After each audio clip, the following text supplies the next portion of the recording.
How would you describe your philosophy of education?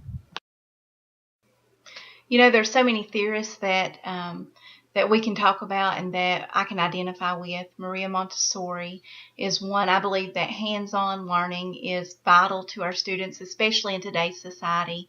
The progressivism theory states that anytime that we can include activities that are real world or life application activities, that students get more meaningful learning opportunities out of that. I believe that all students can learn. It's just a matter of finding the key. Explain a successful classroom management plan. I don't believe there's any one set successful classroom management plan. I believe that every single classroom requires a unique management plan. One of the key things, though, for a classroom management plan to be successful is for students to be respectful. It's important for students to be respectful of the learning environment, to be respectful of their peers and of their teacher, but it's also important for the teacher to respect them. And so when we as educators model this, I believe that the students' learning is more valuable. Which school model would you implement to turn this school around, and why?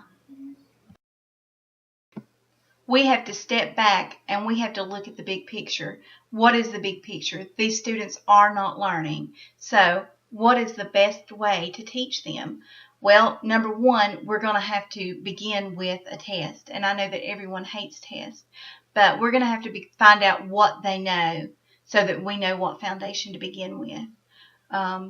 Then I believe that if we use a combination of different curriculums and different technologies to assist learning, I believe that they're going to have a more valuable experience in the classroom.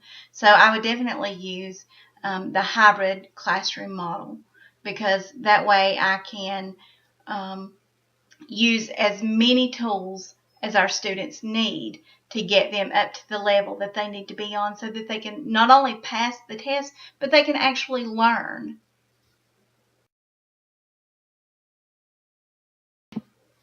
Students have to take ownership of their learning. They have to realize that we already know these skills.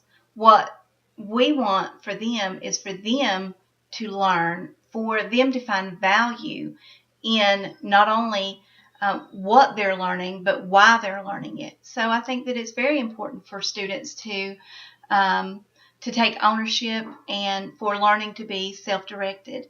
Why am I learning this? What do I want to learn? How am I going to learn this? And then it's my role as a teacher to say, okay, I can open the doors for you. I can show you which door to enter so that you can gain this knowledge. What will I see when I visit your classroom? When you come into my classroom, you better be ready. There is absolutely no telling what you will see. I can guarantee you what will be happening though. It will be learning.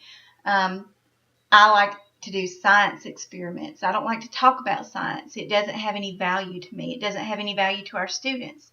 We're going to be writing books or writing newspaper articles. So we're, of course, going to have to be doing interviews.